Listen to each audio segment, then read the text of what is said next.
Welcome, guys.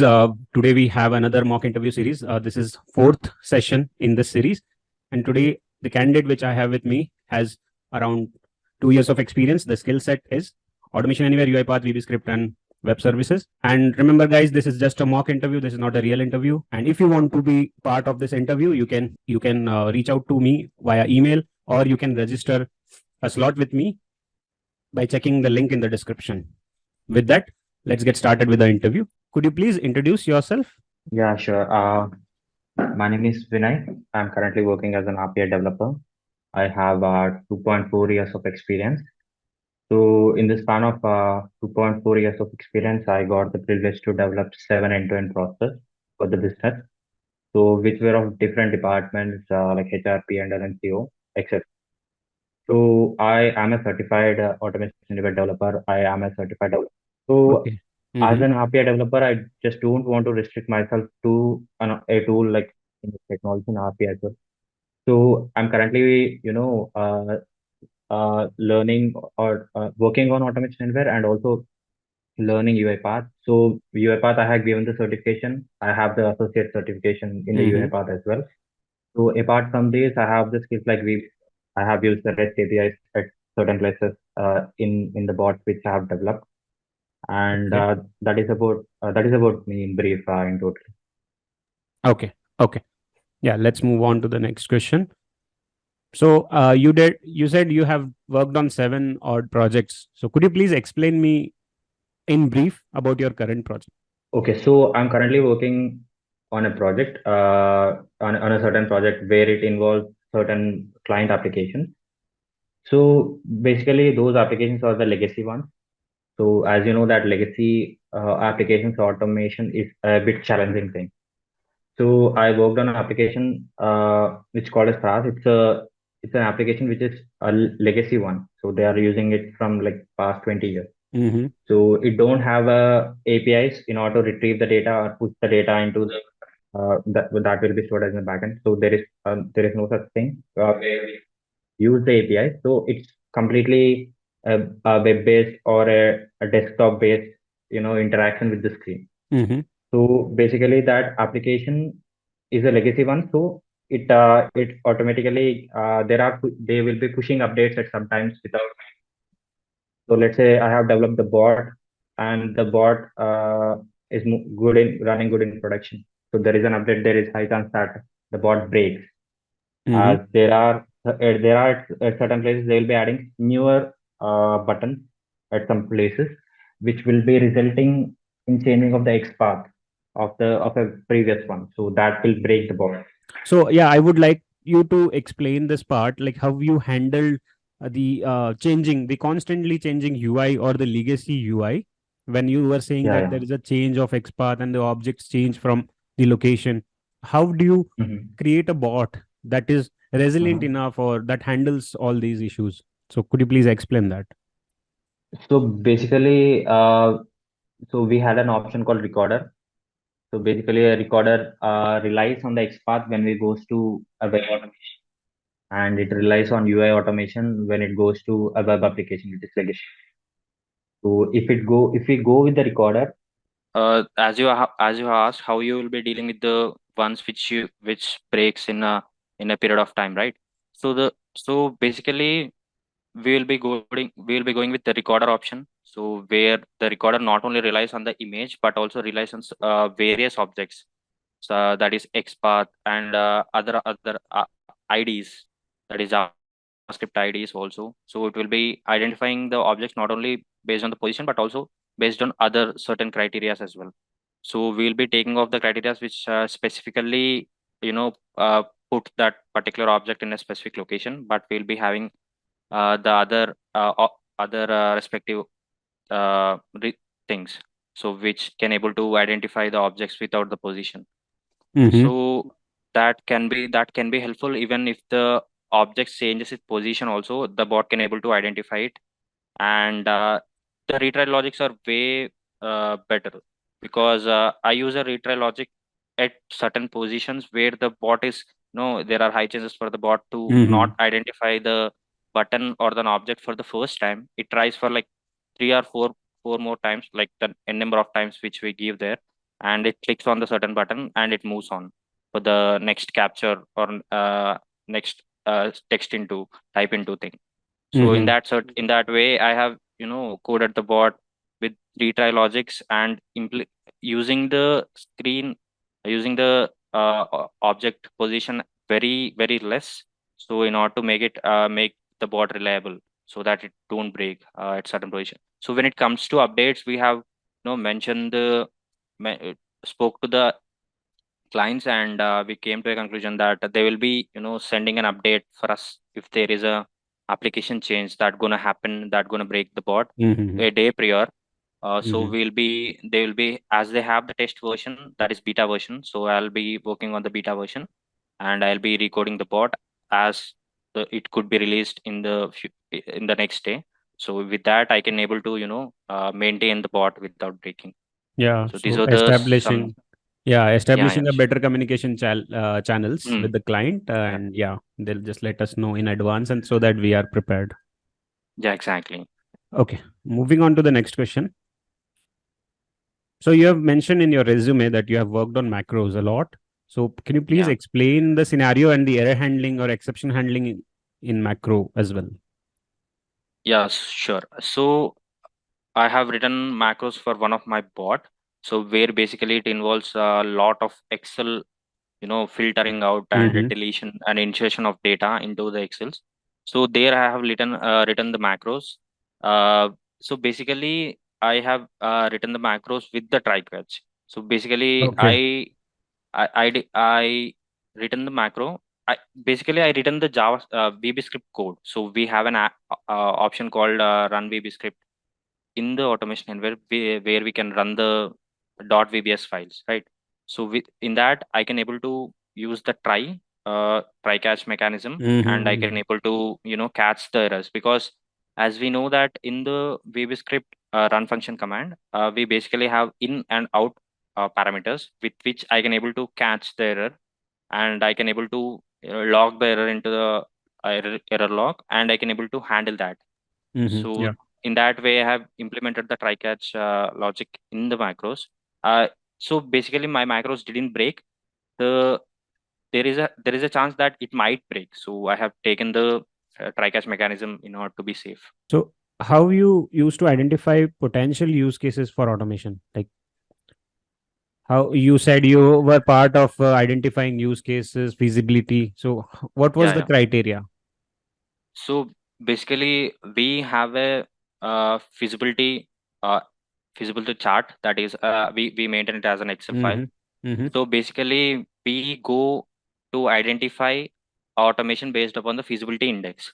We have something called feasibility index, which so the low is from 0 to 14 and mid is from 15 to 28, and 29 to 35 is the higher one. So the more the number, the more is the possibility for automation. So we have a specific chart, that is you can assume it as a checklist. So basically, we depend upon three parameters in order to identify the automation. The first thing Okay. is it must be repetitive and rule based. That is the prior thing. And when it comes to the input that we are handling, the input must be it's easy to handle. Let's say I have an input where I have handwritten notes that I need to convert into a certain language and send it to the business. That is a high impossible scenario, because the extraction of the handwritten text is not that efficient, Correct. even if we use the good algorithms also. Mm-hmm. So that sort of things are neglected when we choose certain automation. That is when it comes to cross input, that is the possible thing. If the input is it's very easy to handle, then it is a good for automation. And the second thing is technical feasibility. So let's say I wanted to develop a bot where it involves human in a loop. So that Mm-hmm. is also it's a high chance of very high to automate, because in order for the automation to be developed is less number of FTs or zero FTs, right? So if there is a human in a loop, then it's a scenario that uh, there is not much efficient solution provided to the business. There is a human in a loop if we add that. I'm not talking about the attended bots completely, but at certain position of unattended bots. So, and the third scenario is volumetric feasibility. Let's say there are like 20 windows I need to operate on. The bot need to operate on 20 windows where the window names will be changing dynamically time to time. Then that it is also very hard to automate. So those process as well. So based upon these three criteria, we checklist certain aspects, and we come to based upon the index rating we get it. Based upon the index rating, we go for the automation approach. So if the higher number is higher, then we'll go for the approach and we'll automate the bot. Okay, Yeah. okay. Got it. Let's move on to the next question. So have you implemented Retry Logic? And we were discussing in previous question, right? Yeah. So how did you implemented that? What was your approach and what was the use case? Yeah, so the use case, as I have mentioned, that let's say the page took some time to load rather than the expected time, and the object didn't appear for the first time it wanted to click there. So at that particular location, I used the retry logic. That was the use case where I have used the retry logic. So I have used the retry logic in such a way that, so there is a loop which runs for n number of times, the number of times which we mentioned in the loop as a loop variable, and I have used the try catch block as well. So there is a try catch, there is a loop on the top, and there is a try catch block inside the loop, and there will be in the try section there will be the uh, so there will be a recorder or something which has a high possibility to break, at the for the first time. So I'll be writing that part of code inside the try logic. Let's say the code went perfectly fine, and there is a immediate break after that, that particular part of code. So if it goes fine for the first time, then the bot immediately breaks. That means the loop immediately breaks. It uh, comes out of the that particular loop, and it goes as expected. So if Yeah. there is a failure, then it goes to the catch block. As there is a loop, it continues for the second time, for the third time, for the n number of times which we give their number. So there is a delay of 1 second in attempting this object capture or the condition or the part of the code for the second time or for the third time. There is a delay. So in that way, I have implemented the retry logic set positions. Okay. Yeah, makes sense. Let's move on to the next question. So have you used APIs or web services in your RPA project? And if you have used, please elaborate on that. And if you haven't used, then how you would use, what would be your approach? You can Yeah, sure. So there is a process. So basically, our client recently has moved everything to multi-factor authentication. So where we basically used to, enter the username, credential, and then there is a second step where we need to, go with the authenticator app in order to get the code and enter into an application in order to get it launched. So yeah, that is a majority of yeah the clients nowadays do this. Yeah, follow this yeah approach. Yeah.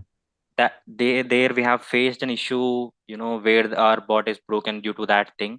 So I approached the client, what could be the better one. So I then after lot of discussions, we came up with something called token. So where I'll be having a token. So that token, I need to use it inside the one of the APIs. I need to use the post method in general. So I'll be having an endpoint. So where I'll be using the token which was given by the business to me in order to surpass that MFA, multi-factor authentication. There I have used the API that is REST API post method. I'll be sending the key token key in the request body. Then I'll be with that thing, I could able to surpass that MFA. At that position, I have used the APIs. Okay. Yeah. So did you face any challenges or it was smooth implementation? Yeah, it was. The thing is, the multi-factor authentication was hard, and this API thing was sorted out. It's very convenient to implement, and it went very good as expected. Okay. You mentioned to have worked on both the tools. For example, RPA in RPA like UiPath and Automation Anywhere. So how you manage yourself, like keep yourself up to date while working on both the tools? People these days find Yeah. hard to keep themselves updated in one platform. So how you manage that? So basically, uh, I'm a continuous learner. I just learn everything new in a day. So for me, working in RPA, I worked on Automation Anywhere like quite a time, and Mm-hmm. I just thought that Automation Anywhere, I have managed to get some good amount of knowledge in Automation Anywhere. Then it's time to explore some other things rather than Mm-hmm. Automation Anywhere. Mm-hmm. So the enthusiasm in me pushed me to learn UiPath, which is also a better technology, which is a good technology in the recent market for RPA. So I have learned UiPath. I have so the basically the concept is similar, as we take a programming language where we have the loops and the if conditions, all those things are similar. As we when it goes to RPA also, there are certain places where we have the similar kind of terminology. Let's say there is a wait condition. The wait condition is available in both Automation Anywhere and UiPath as well. So for me, Mm-hmm. Yeah. I don't need to work, completely not a newbie to this UiPath. I can able to learn certain aspects which are good enough when it compared to Automation Anywhere in the UiPath, right? So with that, I managed to learn the things which are basically only available for UiPath, which are best when it comes to UiPath. Those things I have learned, and the basic things like the wait command, as I said, and the loops are the similar ones, so I just ignore them. So basically I learned the UiPath in a week. Like I just kept myself completely occupied with UiPath in my free time, and I explored the technology, and I implemented a few bots in the UiPath, so which gave me the confidence to take the exam. I've taken the exam, I got the result, and it was good enough. So I just wanted to be not with the A360 only, but to be explore more technologies in Mm-hmm. RPA. So I just wanted to give another certification in UiPath as well, moving forward. Okay. Okay. Yeah. Yeah, Yeah. the We thing should is the be. continuous. Yeah, Mhm. there should be a continuous learning approach, and the technology landscape is changing very rapidly. So Yeah, yeah, exactly. that's good to know. Let's move on to the next question. So, have you worked on document understanding of UiPath and document automation of Automation Anywhere? So I haven't worked on the document automation, Mm-hmm. but I have the knowledge of IQBot, how IQBot works and what are the stages of IQBot. Mm-hmm. So basically, I think so. IQBot is something which is not available in A360, which is converted into a document automation. No, Document. that is available as part of Okay. IQBot A360. And Okay. document automation is altogether a different product. Okay. Yeah. Then I don't have the knowledge of document understanding. I know how to work with the IQBot. Okay, so you haven't explored the IDP solutions, which are called document understanding from UiPath and document automation from A. Mhm. So Yeah. Yeah. you haven't explored these yet. Yeah. Okay, yeah, please try exploring that. These are interesting technologies for IDP solutions. Okay, Yeah. Yeah. Sure. Definitely. yeah, Yeah. let's move on to the next question. So you have mentioned in your resume that you have been part of the entire RPA life cycle, what we call in general software terminology is the SDLC approach, right? Yeah. So, could you please explain the various phases of that life cycle in brief and hmm throw some light on the phase which was more challenging for you? Yeah. Sure. Definitely. So an RPA lifecycle has different stages. I'll be starting. There will be like bunch of stages. So I'll be talking one by one. The first one is requirement gathering. That is to identify something which is good fit for automation. That the feasibility check. So that is the first phase. That is requirement gathering phase. Mm-hmm. Once we have the requirement gathering, where we have a suitable candidate which is good for automation, then the second stage is the documenting preparing the documents for the requirements. So Yep. basically in this particular step we'll have two uh, documents which are basically which explains the process is as it was implemented by the SME, and it was the second document is the PDD, process description document or software description document. So where as a developer we'll be creating diagrams in order to show that the bot, bot bot actually works in certain way, that is to be bot usually works in this certain way. We'll be explaining everything related to that in a particular document called TDD. So where we'll be using different flowcharts up there. So that is the design phase. So once we have the design phase done, then we'll go for the development phase where we'll be coding the bot. So we'll be developing different sections of the bot that we have mentioned in the TDD document. We'll be referring the TDD document, and we'll be coding the bot accordingly, the subtask and the and the and the other parts where we need to use DLLs or something like that, macros, like example, where we need to use certain sections like JavaScript also. Those part of the sections all will be covered inside the development. Once the development is done, then the next phase is testing, where we'll be rigorously testing the bot we'll be combining all the subtask into a task into we'll be just calling the task inside another task, so that will be integrating all the tasks together, and we'll be testing. That is called integration testing, where basically where we'll be face a lot of challenges while debugging this particular the developed bot inside the test cycle. So the test will take some time to get adjusted, where we'll be adjusting the code as well according to the results which we get in the test department. So once the testing is done, then the other phase is UAT.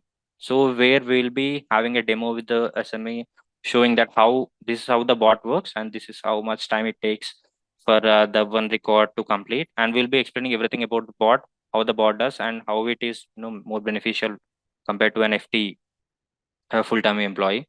Then once the UAT is done, then we'll have a UAT approval from the business that checking that this bot is good enough to go into production. Then we'll have the deployment phase, where we'll be having a thin client where we'll be installing Automation Anywhere in that, and scheduling the bot to run in that. So there is a phase called hypercare also, where we'll be taking certain amount of cycles for the bot. Let's say we in our team we have like 5 repetitive cycles where the bot goes 5 times good enough, then it's good to move into production. There is a hypercare phase as well, then we'll move into production. That is the final phase. So the phase which I felt challenging is because the TDD while preparing the flow charts for the bot. So it's not 100% sure that the flow chart which we developed, that will be 100% depicted as a code inside the automation. There are there are challenges iterations required at times when you approach to the problem and create a solution around it. So you might need to change that in between. I need to change it multiple times. So the thing which we saw as a bigger picture is different, and when we go into the code, that is different. So there I need to come back to the TDD and change according to the code which I have written. Finally, once the code is good and it's working good enough, then I'll make a final change inside the TDD document in order to be the TDD document must be a picture of the code which I have written. So I make it according to the code, and later on we'll have the final document. So the thing is, the iterating over, going and changing is a bit challenging phase, because I need to go again and again to the TDD document and change it. Those were the that is a quite a challenging thing for me. Keep on updating thing. And also the testing is also, as I work on the legacy applications these days, the testing itself is turned out to be a big thing, because the time when I develop the application is good, the recorder works at that time, and at the test the same one will fail. So I need to make it more sufficient, use the retry logic as I mentioned. So at that time the test will take quite a time than expected. Sometimes it goes to 2 or 3 days more than expected, than the expected given time. That is also quite challenging thing. So could you please explain the concepts that you have worked on UiPath, or like you have only started learning, or have you some implementation experience also in UiPath? So basically I didn't implement on the client side, but I done develop the bots for myself Okay. to Okay. do certain action. Yeah. So it's a built in-house kind of demo Yeah, projects exactly. or learning Yeah, yeah. projects. Okay. Yeah. Fine. When we'll move on to the next question then. So did you develop any custom code or for your bots? Yeah. So I have developed a bot. Basically, we for a client, we have like, let's say for our client, we have like 50 custom applications. So they are basically belongs to us, basically belong to our client. So they will be not used by any other ones. So basically in that 50, we will be hardly using 5 applications which are like Mm-hmm. used by multiple people, developers in our bot. So so in our team, sorry. Mm-hmm. So I have developed a bot. It's a reusable component where basically based upon the application name, based upon the the browser they are using, and based upon these keeping these two in criteria, I have developed a bot which acts as a that bot can be utilized at any other application. Let's say there are 5 applications. So each developer is using 5 different applications, and they can use the same bot which I have developed in five of their bots, and they need to provide the input parameters in such a way that what is the application name and what is the on which browser they are using it. Based upon those two parameters, the bot can able to adjust itself and open the particular application according to their necessity. If there is a change in the Mm-hmm. password, that will be also sent to the support team in order to change the application password or the machine password. Those sort of scenarios also will be adjusted, written the code, and will be sent to the support team in order to get the things done. So that is the reusable component which I've developed for multiple applications, where they can don't need to write the code again and again for each and every bot, but they can Mm-hmm. use it Okay. with some input parameters provided in that. Yeah. Yeah. Yeah. Got it. Moving on to the next question. So, what are the challenges you faced while you were working with VB script for your RPA bots, and how you make sure to maintain that VB script code? So basically, firstly, I was a beginner to the VB script when I got the automation to develop. So basically, it needs a lot of VB script to be done. So I'm not that good in VB script. I was learning VB script and implementing that VB script inside the bots. Mm-hmm. So that was quite challenging for me, learning and implementing, because I don't follow the best practices for the VB script. That was a thing for me which was quite challenging. Where I have written the code is working, but I didn't use the try catch logic. The Mm-hmm. try catch, Okay. I didn't use it, so it throwed the errors, and the bot stuck there for the time, Mm-hmm. because as you know that when there is an error, it throws and it stays. That's all. And it will we need to press something like OK in order to get the bot moving at certain positions, right? So for that, I did that, and there were errors at some times, and I have used the try catch logic, where I have you know uh, captured those errors into the variables, and log them into the summary log, or Mm-hmm. so Okay. the error log, and I can able to get what is happening with the bot in unattended mode as well, so I can able to adjust the bot accordingly. Mm-hmm. So that was Okay. the challenge I faced regarding the VB script, I think. Yeah. Okay. Moving on to the last and the final question. We have a code review checklist where we'll be having a bunch of criteria to be fulfilled in order to get the automation pushed into production.